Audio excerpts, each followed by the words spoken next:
You got to love the contrast. As it transitioned from communism to capitalism, Russia was advised by a sophisticated team of economists from places like Harvard, the best and the brightest, who not only had a formal program for the rapid implementation of a free market system, but a fancy name for it as well, economic shock therapy.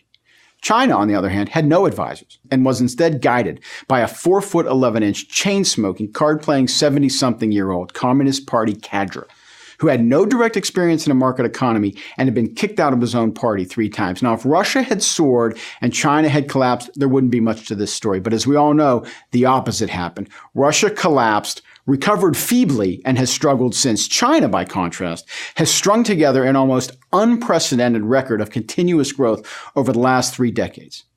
摸指石头过河. That's a Chinese idiom that means to cross the river by feeling the stones.